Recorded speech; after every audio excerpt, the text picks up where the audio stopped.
Imagine a world where the cure for our most devastating diseases, cancer, Alzheimer's, or the next global pandemic, has already been found, but it's sitting in a dusty, reinforced vault thousands of miles away because it doesn't fit a corporate profit margin. What if I told you that for decades, some of the most advanced medical research on the planet was systematically ignored, suppressed, and mocked by the West, only for those same fringe Russian theories to suddenly become the world's only hope during a silent global catastrophe?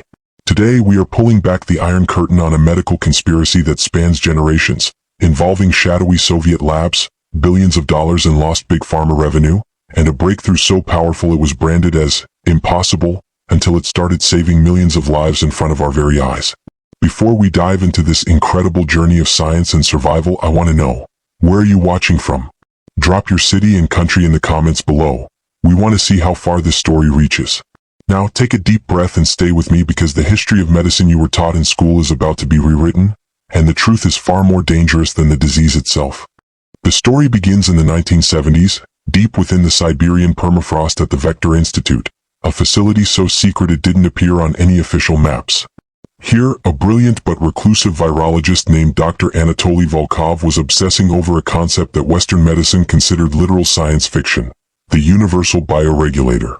While American pharmaceutical giants were pouring billions into chemical synthesis and pills that treated symptoms, Volkov and his team were looking at the very language of human cells, believing they could reprogram the immune system to recognize any threat before it even manifested. This wasn't about a single drug. It was about a biological master key, a way to unlock the body's latent ability to repair DNA damage in real time.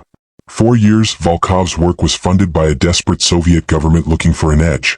But as the Cold War cooled, the funding dried up, leaving his life's work buried in a mountain of Cyrillic notes and frozen samples. This wasn't just research. It was a blueprint for a medical revolution that the world wasn't ready to acknowledge, hidden away in a landscape where the temperature regularly dropped to -40 degrees, perfectly preserving a secret that would eventually change the face of human history. By the time the Soviet Union collapsed in 1991, Dr. Volkov's research had reached a fever pitch. Yet he found himself in a country that could no longer afford to feed its people, let alone fund miracle cures. Sensing an opportunity, representatives from 3 of the world's largest pharmaceutical conglomerates, referred to in leaked memos as the Triumvirate, flew to Novosibirsk under the guise of humanitarian aid. They weren't there to help, they were there to scavenge. When they entered Volkov's lab, they didn't see a breakthrough, they saw a threat to their entire business model. If Volkov's bioregulator worked, it would render their entire oncology and chronic disease pipelines obsolete. Why sell a patient a lifetime of expensive maintenance drugs when a single series of Russian-engineered peptides could solve the problem at the source? They left the lab with smiles and promises, but internal documents later revealed their true intent. This research must remain localized. The intellectual property is too disruptive to global market stability. They didn't buy it to develop it. They bought the silence of the scientific community by blacklisting Volkov's citations in Western journals, effectively erasing 40 years of genius from the global record. For the next 2 decades, Volkov became a ghost in the scientific world, living in a cramped apartment in St. Petersburg, continuing his work on a salvage centrifuge and a computer that belonged in a museum. He watched from the sidelines as the West struggled with rising rates of autoimmune disorders and incurable late-stage cancers, knowing that the answer was sitting in his desk drawer. He tried to publish his findings in English-language journals, but his papers were rejected without peer review, often labeled as insufficiently documented or lacking modern methodology. This was the era of the big pharma stranglehold, where any research coming out of the former Eastern Bloc was viewed with extreme prejudice and dismissed as voodoo science. Volkov's daughter, Elena, herself a gifted biologist, watched her father's spirit break as he saw millions die from conditions he knew he could treat. It was during these dark years that the legend of the Petrograd Protocol began to circulate in the medical underground, a whispered rumor of a Russian cure that could regenerate lung tissue and melt tumors away in weeks, kept alive only by a small circle of loyal scientists who refused to let the flame die. The turning point came in 2024 when a mysterious, fast-moving respiratory pathogen, dubbed Strain X, emerged that defied every vaccine and antiviral in the big pharma arsenal. The world watched in horror as the standard protocols failed. The mortality rate was staggering, and the economic fallout was threatening to collapse entire civilizations. The traditional Western approach of developing a targeted vaccine from scratch was taking too long, and people were dying by the tens of thousands every single day. In a move of pure desperation, a rogue official from the World Health Organization, who had once read a smuggled copy of Volkov's 1988 thesis, reached out through back channels to find the old man of Siberia. They found him not in a high-tech lab, but in a community garden, tending to medicinal herbs. When the official begged for help, Volkov didn't ask for money or fame. He simply asked for a plane to Moscow and a laboratory with enough power to run his ancient equipment. The world was about to see what happens when suppressed science is finally allowed to breathe, as the Russian team prepared to deploy a technology that the West had spent 30 years trying to bury. Within 72 hours of arriving at the newly reopened facility, Volkov and Elena began the Phase 0 trials of what they now called the V-alpha sequence. Unlike the Western vaccines that tried to teach the body to recognize one specific protein, the V-alpha sequence focused on the mitochondrial shield, a concept Volkov had perfected in the 80s. It essentially boosted the cellular energy output to such a degree that the virus couldn't hijack the cell's machinery to replicate. The results were nothing short of miraculous. Patients who were hours away from total organ failure began showing signs of recovery within 6 hours of the first injection.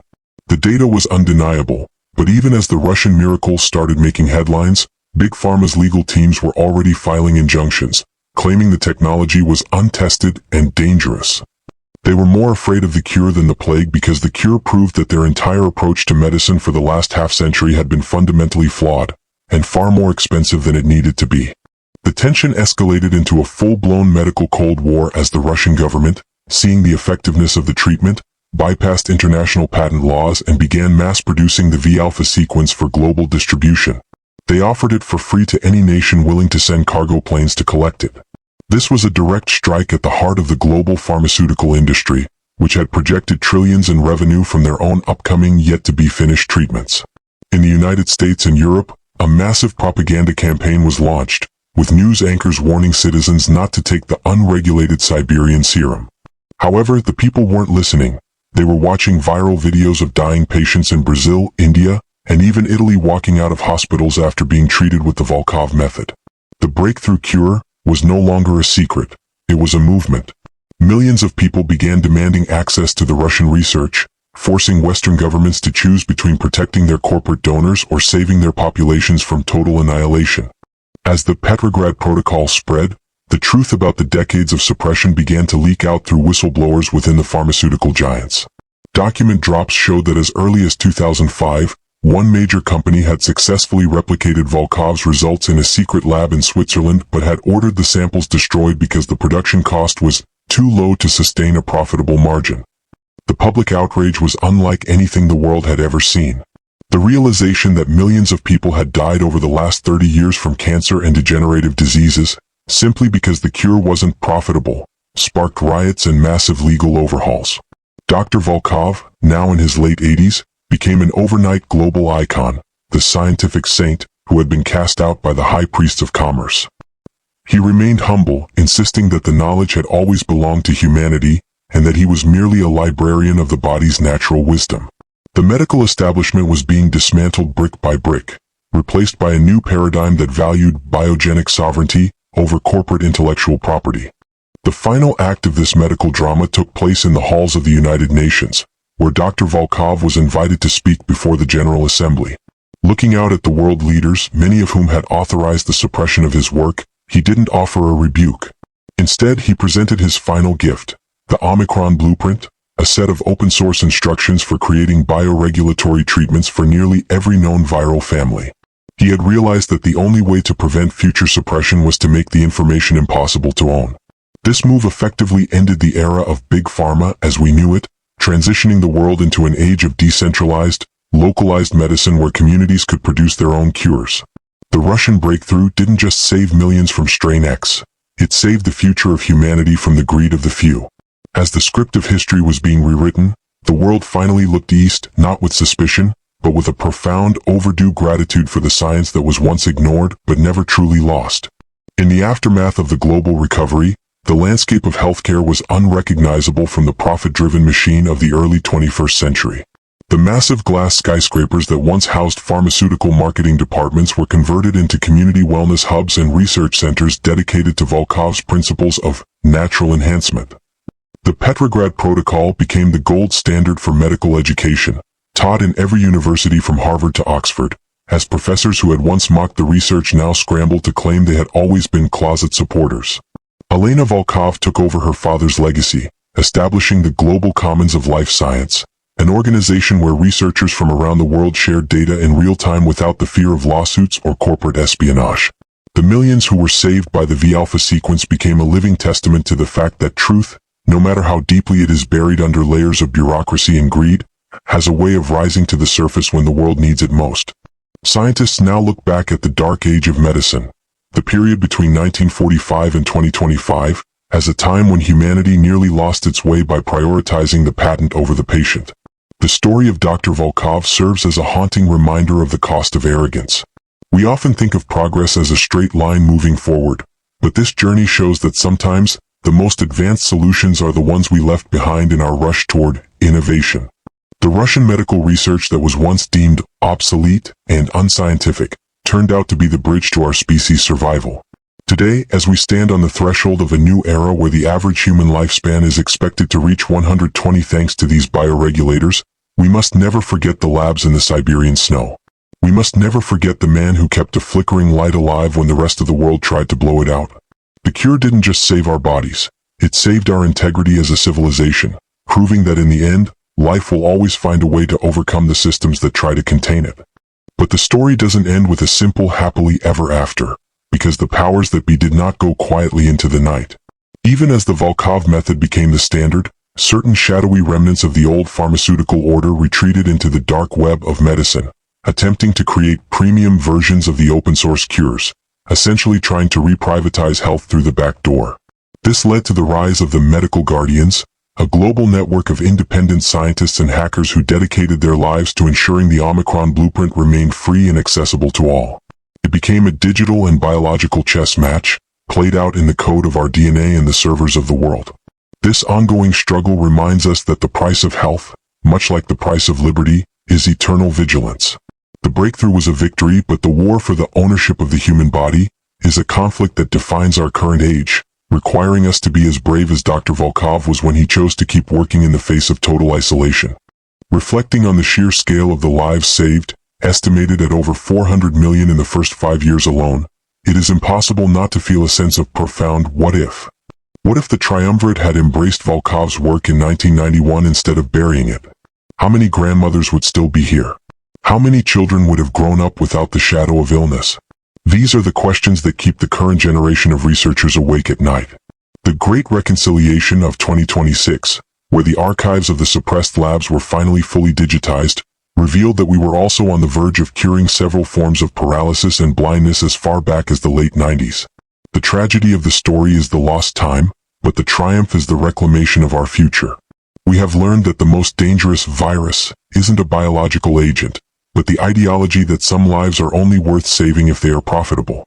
As the documentary cameras pan across the now bustling streets of a revitalized Novosibirsk, we see the Volkov Plaza, where a statue of the doctor stands, not with a sword or a flag, but with a simple microscope. The surrounding buildings are no longer gray and foreboding. They are vibrant centers of learning where students from every continent come to study the Russian way. They learn that biology is not a series of problems to be solved with chemicals, but a symphony that needs to be tuned. The breakthrough cure was more than medicine. It was a shift in consciousness. It taught us that Big Pharma was never big enough to hold the vast complexity of the human spirit, and that the answers we seek are often found in the places we are told not to look. The Siberian permafrost didn't just preserve a virus. It preserved a vision of a world where health is a birthright, not a luxury. Today, in 2026, we are witnessing the first generation of immune-optimized children, born into a world where the fear of the strain X and its cousins has been neutralized. They carry the V-alpha markers in their systems, a genetic legacy of the man who refused to be ignored. The global economy has shifted from healthcare spending to vitality investment, leading to a period of unprecedented prosperity and stability. The Russia-West divide that defined the 20th century has been largely bridged by the shared blood of those who survived the plague thanks to a cross-border miracle. While political tensions remain, the biological peace is a foundation that seems to hold, anchored by the reality that we all share the same cellular architecture, and we all owe our lives to a research paper that was once tossed into a trash bin by a corporate executive in a tailored suit. So, as we close this chapter of human history, let us look at the medicine in our cabinets and the hospitals in our cities with new eyes. Let us remember that the next great breakthrough might be sitting in a lab right now, being ignored because it's too simple, too cheap, or too foreign. The story of Russia's medical research is a warning and a promise. A warning that greed can kill more people than any disease, and a promise that truth is a resilient force that no vault can contain forever. Thank you for staying with us through this incredible journey. If this story moved you, share it with someone who needs to hear the truth about where our medicine really comes from. And don't forget, we want to hear from you. What do you think is the next impossible cure waiting to be discovered? Let us know in the comments below, and we'll see you in the next investigation into the hidden truths of our world.